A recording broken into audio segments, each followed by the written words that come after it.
Environmental Health at the Rollins School of Public Health at Emory University. And the focus of his work is on assessing the role of the lived environment, specifically water, sanitation, and hygiene access on health of marginalized populations in low-income settings. Dr. Freeman has published over 155 peer-reviewed publications, with more than 70 of those led by students and trainees. He serves on the Global STH Advisory Committee and leads Emory's Network on Evaluation and Implementation Sciences. Dr. Freeman received his Bachelor of Arts in Biology from Wesleyan University, a Master's of Public Health and Global Environmental Health from Emory University, and his PhD at the University of London School of Hygiene and Tropical Medicine in Tropical Infectious Diseases. Dr. Freeman, we are looking very forward to your talk. Please take it away. Thanks, Maria, and thanks everyone for joining. And so as Maria said, I focus on designing, evaluating, and improving the implementation of WASH programs primarily. And you might be thinking to yourself, well, we all know water and sanitation is good for health. It's a human right. But one thing that we try to tackle in my group is understanding the specific mechanisms in order to better understand the drivers of enteric pathogens. And we also think about both the diarrheal, acute symptomology, but also the chronic long-term sequelae associated with early and repeated infections. And this is primarily in low-income countries, low-income settings. And so I'm going to take you on a little bit of a quick journey as to why I'm today talking about foodborne enteric infection. And so just to bring us back to 2000 here, this review had this quote: "Human stools should be regarded as public enemy number one." And so the idea here over 20 years ago with Sandy Caring-Cross, who was one of my mentors, and the late great Val Curtis, was we really need to think about how to keep human feces out of the mouths of children. And so today I'm going to talk about why the kind of scope of the problem of childhood enteric infection. My understanding is a lot of you are from the School of Public Health, School of Medicine, so you're aware of the pathologies. But why do we care about it in low-income settings? Think about the critical pathways that we think about in how to control that infection in low-income settings. Discuss the foodborne risks that we think about, and then talk about a specific project that we have in Mozambique, looking at chickens and the chicken value chain, specifically around food safety. So diarrhea causes about 1.5 million deaths. Caused about 1.5 million deaths in 2019, according to the Global Disease, third leading cause of death in children. And a pending paper on the Global Disease that's coming out in the Lancet soon will characterize about 1 million of these deaths were preventable with improved water, sanitation, hygiene. And that is made up with kind of all-cause diarrhea, but also specifically cholera and typhoid fever. But it's not only acute symptomology, so diarrhea, that we worry about. We are increasingly worried about the role that even asymptomatic infections and repeated infections and early infections in childhood can drive undernutrition and growth shortfalls. So about 690 million people are undernourished, 21% of children are stunted. And the disease outcomes, getting nutritious food is important, but if you can't absorb that food in your gut because of inflammation, either acute inflammation or chronic inflammation, that's problematic. And also if you are expelling that nutrition through diarrhea, or you have parasites that are sucking your blood like hookworm, or eating basically ingesting your nutrition, then it's a problem. So we do care a lot about undernutrition and enteric infections is a major driver of that. So for those of you not familiar with kind of the wash sector, we think about how do children get exposed to fecal pathogens, and we think very specifically about feces and victims and pathogenic feces. And this feces can move through fluids, so water, fields, so the application of manure onto fields, for example, through fingers, contaminated hands, and through fomites, so through contaminated surfaces. And when we think about water and sanitation and hygiene, we're containing that feces through sanitation as a primary barrier. So if we can sequester those feces into substructures, into pits or into sewer lines, that's a great start. How that material gets treated and then expelled into the environment is another issue. Whether it gets put into the waterways or it gets exhumed and put on fields. But we have secondary barriers too. So hand washing with soap can eliminate exposure. Water supply improvements, so more water quantity can help us with this hygiene, environmental hygiene and hand hygiene. And water quality improvements can reduce contamination of water. Often in low-income settings, it's when water is stored that it gets recontaminated through storage or through transportation. Okay, well, this is a CDC figure that talks about improved safe water, sanitation, and hygiene. And I just want to point out here, over hygiene, we're talking about increased access to and use of hand washing facilities. So I want to emphasize here that when most people talk about wash or water, sanitation, and hygiene, they are talking not about hygiene. They are talking about hand washing with soap, which is a very specific kind of hygiene, an important kind, but it is certainly not all the kinds of hygiene that you can imagine are useful.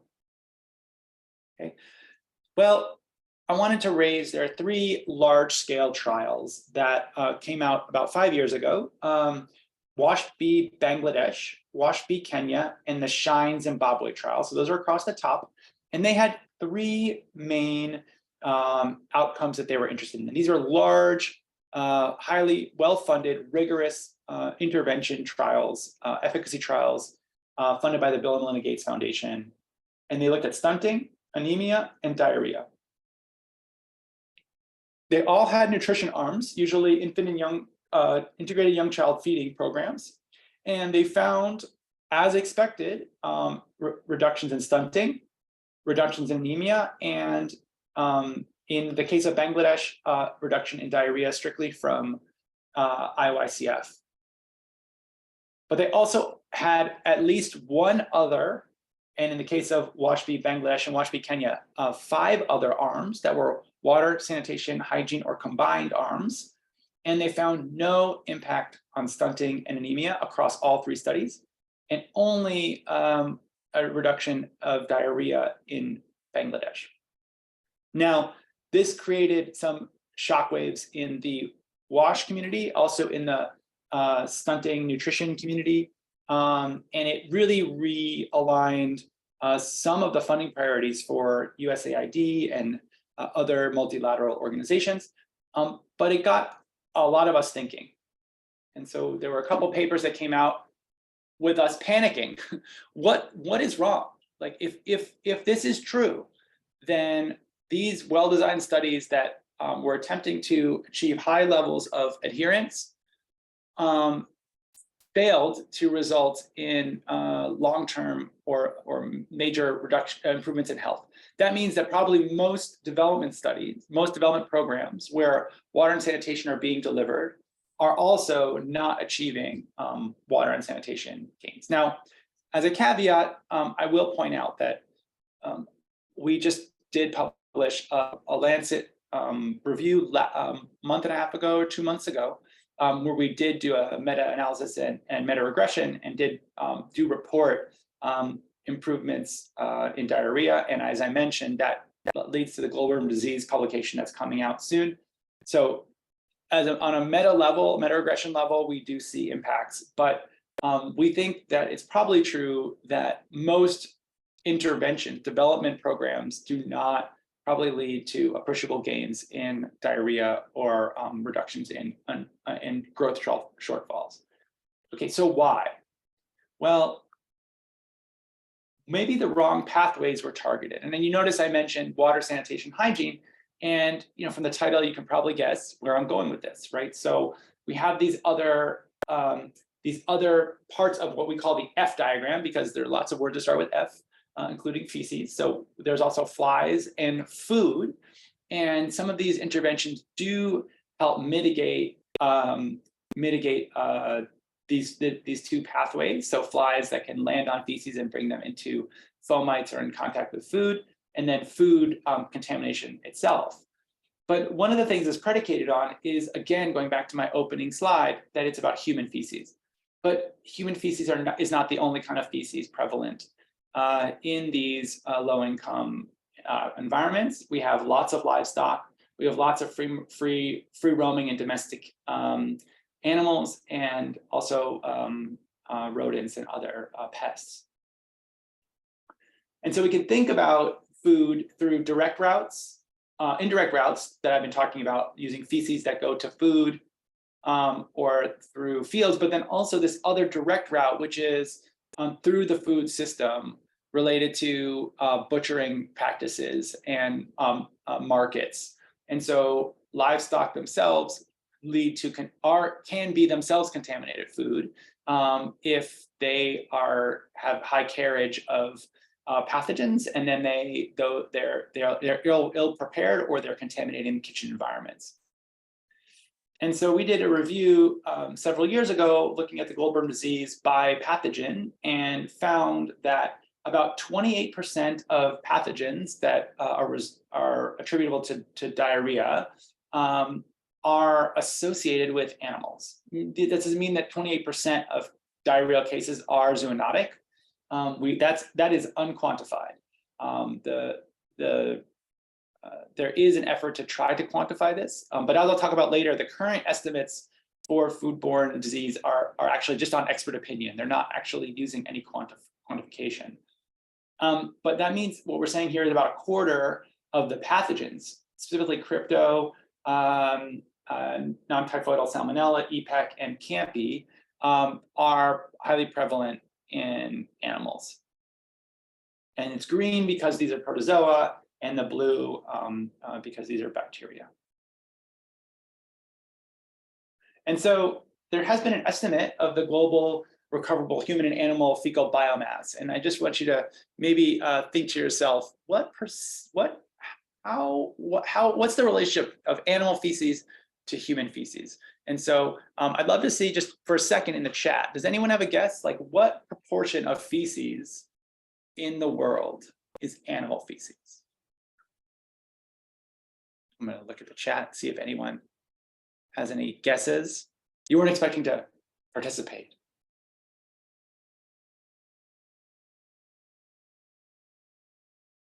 No guesses? Can I see the guesses? I'm not sure people can type in.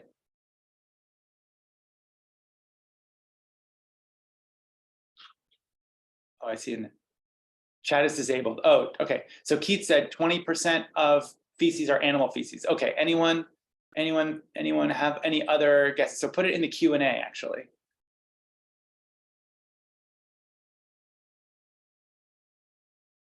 Any other guesses? 80% from Donald, more than 50% from Martin. Allison says 60%. Okay, so we got 20, 50, 60, 60, and 80. So quite a variable. All right. Well, the answer is, drum roll, 4 times the amount of animal feces. So what is that? 80% of feces in the world is animal feces.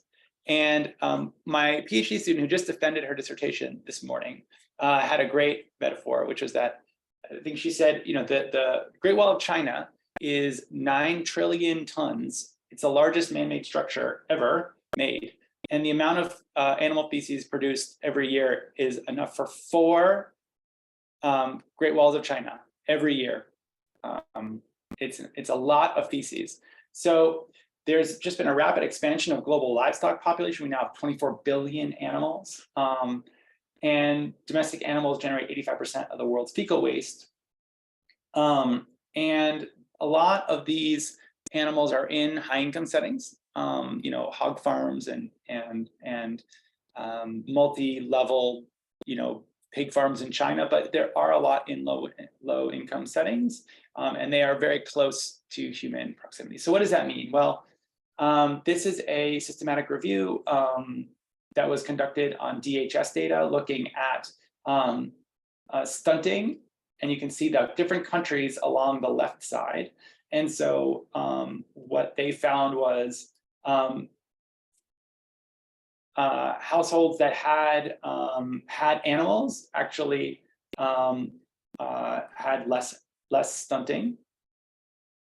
They didn't really come up with any conclusive evidence on household livestock ownership and diarrhea, but they did show that when you have animals, you have higher all-cause mortality. So kind of an interesting and confounding result that points to both the benefits and challenges associated with having animals. They provide economic benefits, they provide animal source protein, but they also cause risk. So we estimate about 600 million foodborne illnesses in the world, mostly occurring in African countries through this PLOS Medicine review. We did a review back in 2014 looking at animal husbandry again and different pathogenic diarrhea.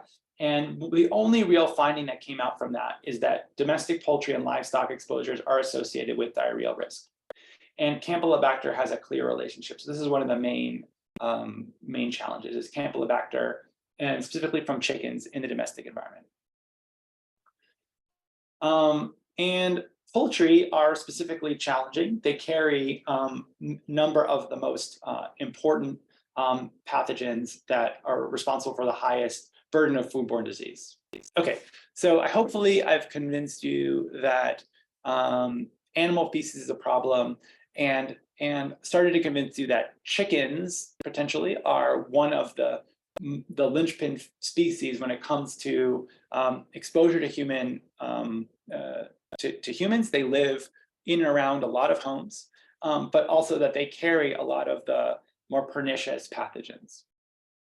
So to that end, we got funding, and by we I mean Emory University of Washington, Eduardo Mondlane University in Mozambique, and got funding from the Bill and Melinda Gates Foundation to conduct this study called the CHEAP study, which stands for Chicken Exposures and Enteric Pathogens in Children Exposed Through Environmental Pathways, which is one of my favorite acronyms that we've ever created.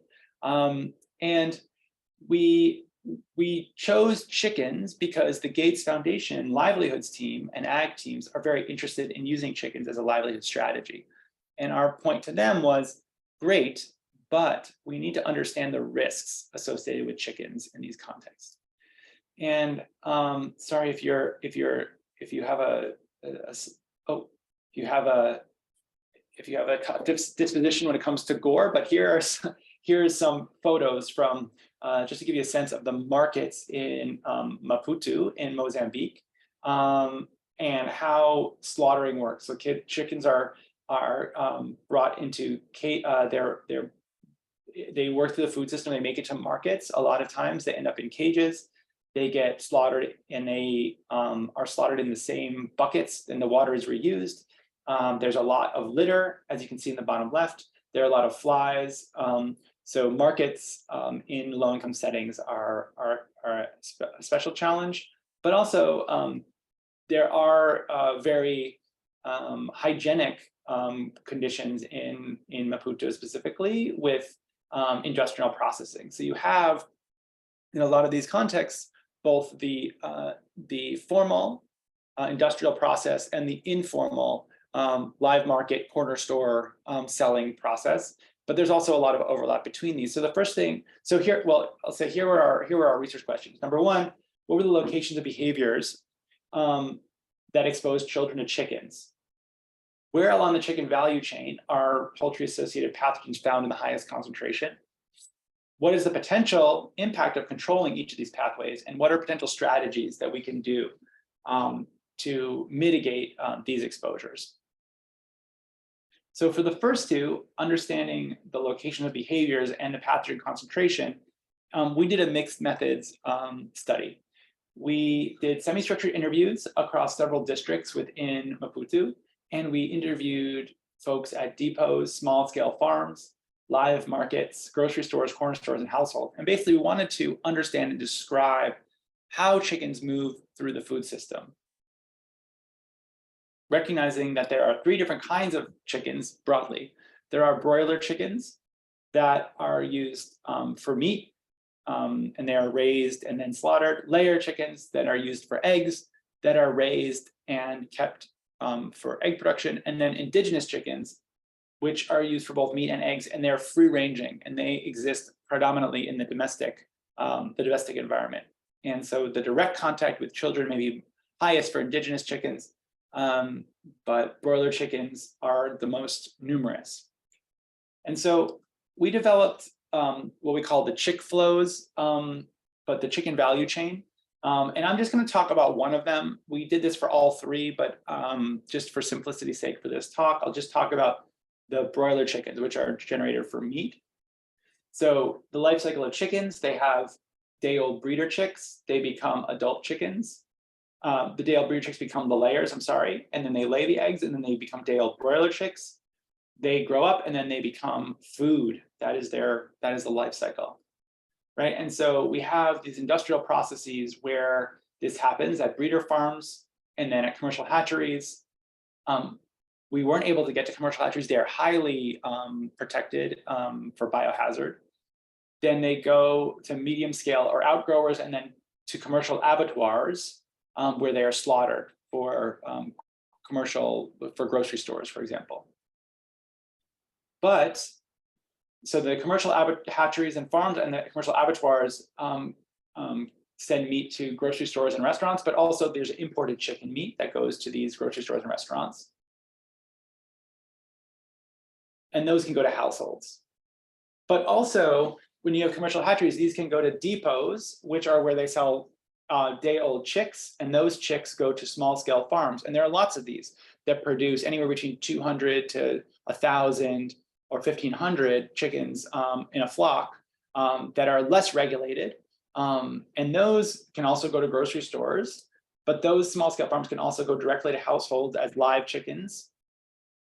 Or they go to informal markets where they are either slaughtered or brought home to households, or to what we call corner stores, which are not grocery stores chains, but they are local bodegas, local shops that sell meat. So they're really, this is the map of our value chain, and you can see it has there are several pathways that these chickens can make it to the household. And there are several places where children can get exposed if they live on the small farms, if they have parents, or they are existing at the informal markets, or especially at the household. So we did also some microbiological sampling across these different places. So what you have here is Campylobacter jejuni and coli detected in carcasses across markets, grocery stores, and corner stores. And the different color bars are the different kinds of chickens that are found in those places. And then on the left-hand side, you can see the log 10 copies per carcass rinse. So you can see in markets, there's quite a high amount of carriage, and we found that a lot of pathogen, a lot of campy in these chickens, regardless of what kind of chicken they were. We also looked at this for salmonella, and salmonella is lower. It looks lower, but of course it has a lower infectious dose. So a lower amount can still get you sick. And we also then did this, looked at this in feces. So the top figures are carcass rinses, the bottom are feces. And so we get a little bit of a picture that there is 100% of carcass samples and 100% of broiler fecal samples in the informal markets were positive for CAMPI. There's an infectious dose of about 800 organisms, and so we're far exceeding those infectious doses. For Salmonella, we had lower levels of Salmonella, but then some high hits, and with an infectious dose of 10,000. And we saw no Salmonella detected at farms. So what does that mean for our pathway? Well, first, importantly, as the day-old chicks make their way from the commercial hatcheries and farms, they have no Campylobacter or Salmonella. We found no infection. So these are highly controlled biosafety protocols, even in Mozambique, and they are at these depots, day-old chicks with no carriage. At the small-scale farms, we see 61% are infected with CAMPI, and the red bar means highly infected, but no Salmonella. At the grocery stores and restaurants, at the grocery store specifically, we see higher levels of Campylobacter infection. These are not the same chickens, obviously, because we're their carcasses. We're taking cross-sectional samples, right? So with Campylobacter and Salmonella prevalent and in moderate doses. At the live informal markets for both fecal and carcass rinses, we have 100% Campylobacter and about 20% Salmonella. And in the corner stores, lower levels than at grocery stores, interestingly. So, what does that tell us? This is both domestic and imported. So the imported chickens were no different than the domestic chickens. So these are really interesting findings in that taken all together, you see this increase in pathogen carriage as you move through the food system. And the markets and the small scale farms are really places where there's amplification of these pathogens. We're right now doing some AMR reanalysis of our samples as well.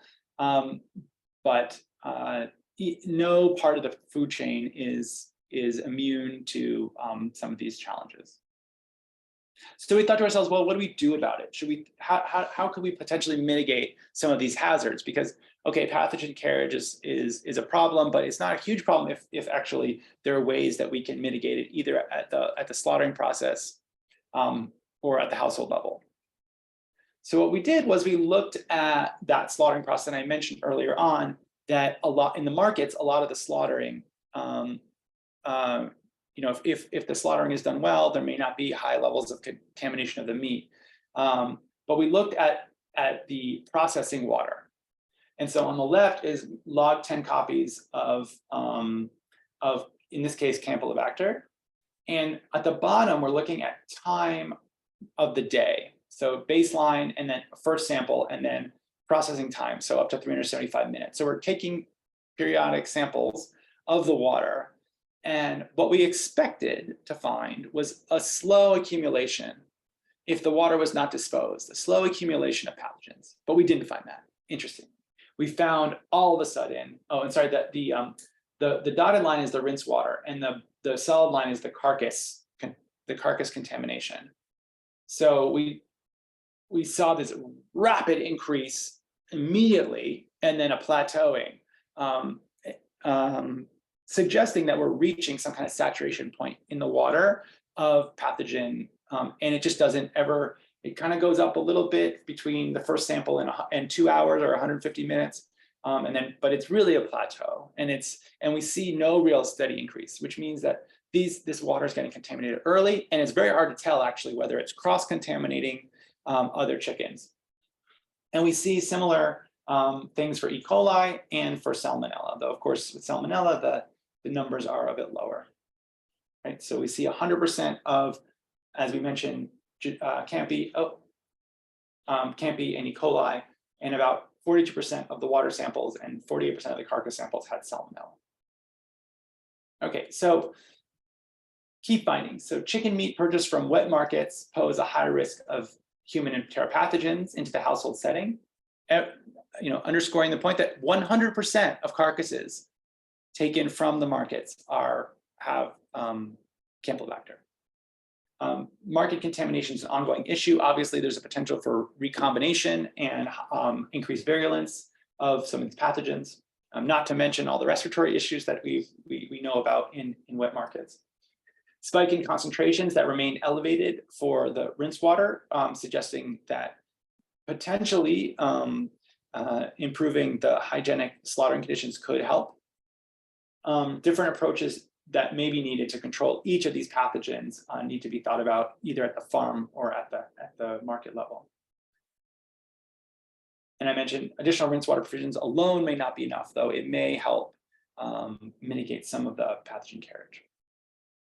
So that takes me to my third question, our third research question. What is the potential impact of controlling each of these key pathways? So if you remember, we talked about the F diagram that fecal pathogens can move through these different pathways.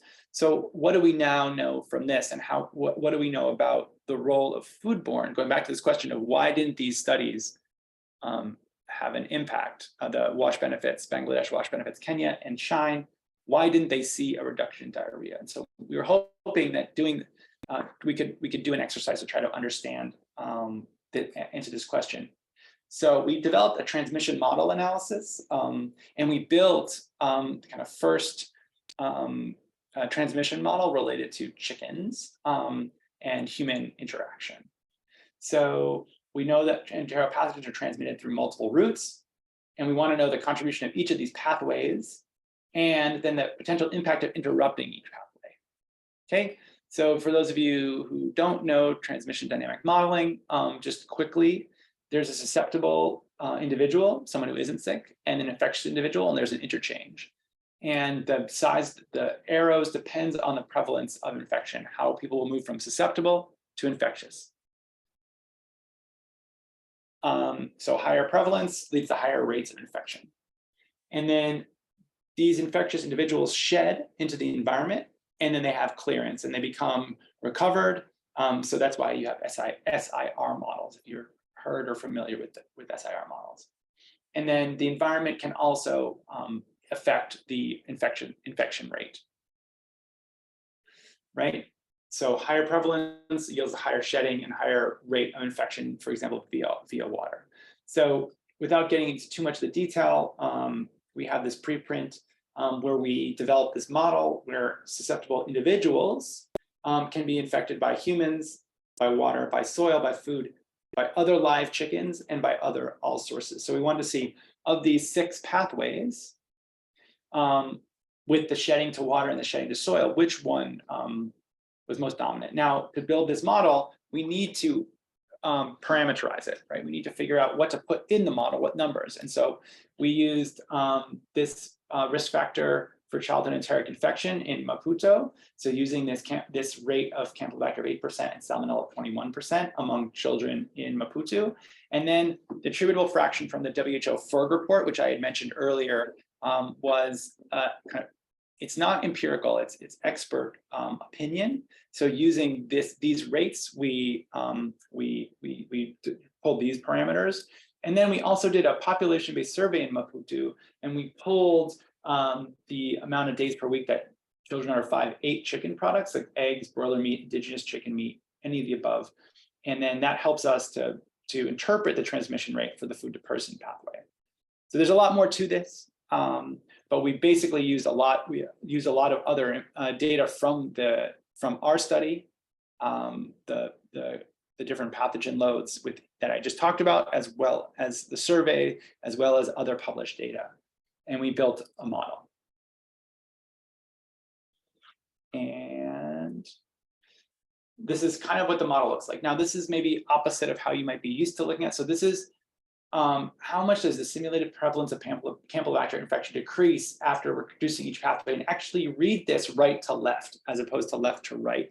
So at the top, you have the rates, the role of each of these pathways: person to person in yellow, water blue, chicken in green, food red, and other in black. And as you move left, you're reducing the transmission rate. So you're cutting that pathway specifically. So for example, if I cut the all the pathways by 50%, so I'm cutting each pathway to 50%, I'm moving to the left, that means that our Campylobacter infection would decrease by if we reduce the foodborne pathway by 50%, it's not linear, it's not 1-to-1. It reduces the total Campylobacter infection by 30%. But reducing the remaining pathways doesn't change much. So you can see the red is down here with our error bars clear of the 0. But all of these reducing all these other ones by 50% doesn't do much. And then, of course, it's unrealistic, but let's say we eliminated each individual pathway. Well, it would reduce Campylobacter infection by 62% on the food route. But eliminating all these other pathways individually doesn't do much to the overall infection rate. So kind of our take-home message here, our take-home understanding is that the food pathway, which was largely ignored in the WASH benefits and SHINE trials, the food pathway is the dominant pathway if you take our data, and maybe an explanation as to why we're not seeing as much of an impact. So we don't have enough completeness of our intervention. And actually we have another kind of study doing a similar thing with using some of these original WASH benefits data. And we show that unless you break the foodborne pathway, you're unlikely to have an appreciable impact on childhood diarrhea. So here we're looking at Salmonella and Campylobacter. So we're not looking at diarrhea, we're looking at infection, but the same point, we come to the same conclusion basically. Okay, and so our last question, what are potential strategies? So I was teasing you with my title, what do we do about it, right? What do we do about this foodborne pathway? And hot off the presses, this morning, this paper was published from this student who also defended today, so it was a banner day for her. She did looked at animal exposure measurements in domestic environments and found 184 studies that try to estimate domestic exposure all along this the kind of environmental health pathway, conceptual framework pathway, from source to contamination and concentration to reservoir to behavior to route to outcome. And so she found 184 studies that try to measure at least one of these boxes. And so one of the things that the conclusion is, like, we need to do a better job of measuring. So if you don't do a better job of measuring and understanding what are the key exposures, we're not going to be able to make progress on mitigating. So one question, are we targeting the right interventions? And I teased that when talking about these other trials. And so some of the interventions that have been tried in the development space have been either corralling chickens or corralling children. And I'm not a fan of either, and neither have really shown to be all that effective. It seems unlikely that this play yard is going to work really well, and then even if it does keep kids contained, they are going to contaminate that. And so I think that my feeling is that domestic environment is a real challenge. You have to change a lot of behaviors in order to change, for example, household food safety, household food storage, and keeping chickens away from kids. Just seems like a very challenging thing to do. So maybe we need to think upstream a little bit. And this is part of a review that we did looking at the different kinds of interventions that have been done along the F diagram to mitigate animal feces. So veterinary care, food safety, sanitation, animal containment, personal, household, and food hygiene, which I just mentioned, and water quality. So there are some interventions, but it's not a lot. There hasn't been a lot tried or tested. But kind of our research points to or suggests that that intervening in the public spaces like markets and farms may be a good place to start and trying to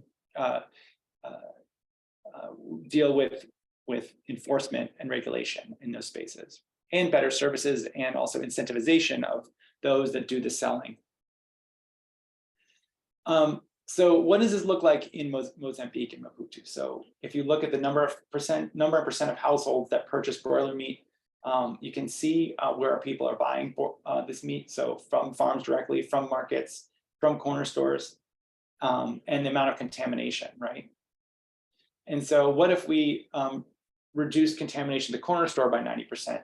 You might reduce the total number of households. The total number of households purchasing contaminated meat would decrease by 30%.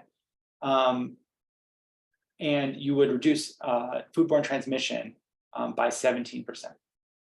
So we could model these from this previous modeling work. We could think about this local effect, and we presented some of this work in May of last year at a stakeholder workshop where we brought together a lot of folks that were doing research on food safety in Mozambique, from the government, from other research organizations, and also we brought the municipality together and came up with several ways to potentially attempt to address some of these hazards. So including policy and enforcement, improving water conditions at live markets, consumer education through incentivization and nudging potentially, and also small hazard mitigation measures, smallholder hazard mitigation measures like on the farms.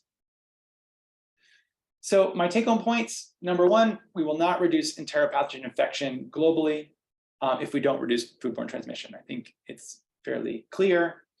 Food safety, especially in the informal food sector, remains unaddressed and an important source of hazard for populations.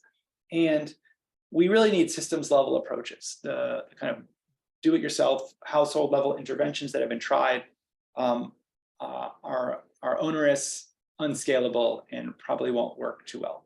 So we need to think about how to work closely with regulated municipalities, vendors, to address some of these challenges. So in conclusion, thank you so much. Thanks to the funders, Bill and Melinda Gates Foundation, and our amazing team in Mozambique and elsewhere.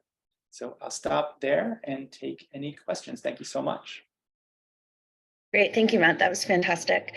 So I invite participants in the audience to raise your hand and ask any questions, or if you want to put questions in the chat, we're happy to take those as well. So I see Martin has a question in the chat, which is, do you know about antibiotic use at the broiler farms?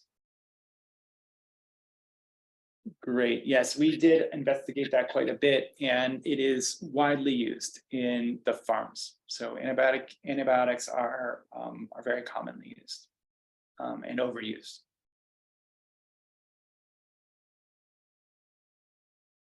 So Matt, while we're waiting for questions, one question I had was, in terms of some of the surveillance mechanisms that might be in place already, whether it's for health outcomes or, at the markets, can you talk a little bit about that infrastructure, or, is it kind of, where is it in terms of development?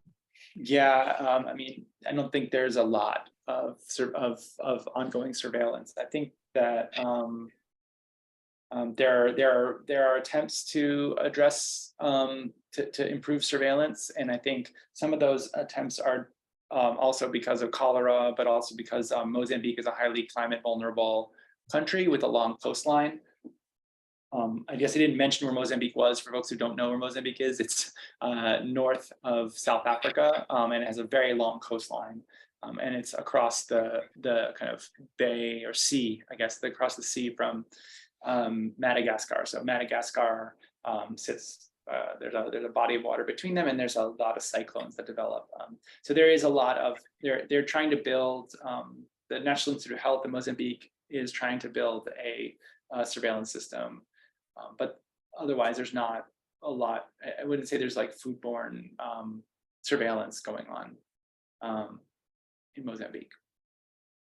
And I think there are rules on the, there are regulations on the books for the industrial processes, and the smallholder farms, and also the markets, but they're rarely enforced. And so one of the questions is like how, and that's not surprising. I mean, it's there are food security issues in this country, and so you don't want to put the. This is very delicate because we work very closely with the government about these findings, because you don't want to scare people, and you don't want people to not feel like they don't have any option for getting safe food especially in a low-income country. But at the same time, we need to figure out a way to improve and incentivize in a positive way the vendors to improve hygiene practices. So in no way should we, it kind of isn't your question, but I'm just saying, in no way should our work imply blame on any of the folks kind of operating within this system. There just aren't right now good positive incentives and options for improving and reducing the hazards. Great, thanks. Matt, we got several more questions, so I'll try to get through these. Another question from the audience: any information about drug-resistant bacteria? It seems that the broiler farm production sites are. Yeah, so that's what we're going to try to find out. So I mentioned that we are doing AMR, some testing, retesting of our samples. So that's pending. We're trying to get a sense of what the about the genes that are in some of these samples. And then a question about interventions. So what is the recommended sanitation improvements most recommended with animal processing? Chlorine wash, other antiseptic wash, radiation? What about just wrapping food in reusable wash bags to keep flies off them in transmission and markets? Yeah, it's a great question. Part of the challenge is a lot of it's kind of multi-stage challenge, I guess. So, a lot of there's probably as you saw that, 62% or something of I don't remember the exact number, but there's a high amount of carriage of Campy from the farms when these flocks are mixing, and there's probably a lack of cleaning and fallow periods in the coops in between the flocks, which means that there's kind of constant reinfection flock after flock. So like better cleaning of the coops. But then also, that's not something that we've even gotten right in high income countries, right? And then in the markets, there's a lot of stacking. There is chickens are kept oftentimes with other animals or other birds, which of course has issues with avian influenza and other non-enteric, but kind of the amount, the density of these birds in the markets, and they're pooping on each other, is a major issue. So just simple separation. But then in terms of the butchering practices, utilizing additional safe, clean water, having better kind of runoff. So we're thinking, one way is around just more hygienic slaughter practices. So probably the fly issue is probably just literally a drop in the bucket when it comes to like the fact that when you're gutting the chickens that are already highly contaminated and reusing the same water over and over again, you are just constantly recontaminating. So it's not the post-slaughter process; it's the actual slaughter it's the pre-slaughter and slaughter process that are really the big drivers. Let's see, another question. Is there much discussion on the role of the microbiome with respect to these infections? I think we know there's some kind of relationship, but curious about what kind of research is currently being done in these settings. I didn't see that anywhere. Oh, that's in our chat. Oh, it's in our chat. Okay. So yeah, so we have an ongoing study actually in Beira. It's not related specifically to chickens, but it is related to linking water supply improvements and microbiome to gut function and growth and diarrhea. So we are looking at this. I don't think there's a lot, we don't know a lot about the microbiome in low-income settings. We don't, as those of you who study the microbiome know, like even our measures of like alpha diversity, we don't even really know what that means and from a health perspective yet. So a lot of it is trying to understand, like, when you have improved water, do you have greater alpha diversity, or like, so I have a PhD student who's looking into this and diving into our microbiome data once we're done collecting it. We don't have any, this study itself that I talked about didn't have any human samples. It was called cheap, and our joke was that we did it on the cheap. Like we didn't have the funding to, we focus on chickens rather than focusing on children. But you know, it's a critical question, and understanding how like early infection with Campylobacter salmonella, repeated infection, could impact the microbiome. I'm sure it does. We just don't know yet what the downstream kind of sequelae are. I think one of the questions earlier might have gotten cut off. I don't know if you want to follow up on this, but what would the role of massively improved sanitation at the broiler farm production sites be to reduce downstream bacterial contamination? Yeah, I'm not sure what specifically sanitation, like toilets or like other kinds of environmental hygiene. I think we don't know. We don't know enough, I think, about how this could work in low-income settings. Like, what's the intervention? What can we learn from places where or industrial processes that are done well, to apply those to low-income settings? It's just an open question and something that we want to pursue. Another question. So in desert environments, especially nomadic tribes who have small herds of animals, usually goats, can urine from humans or animals be useful as an antiseptic? I do not know the answer to that question. I don't know that. I think urine is sterile, but I don't think it's an antiseptic.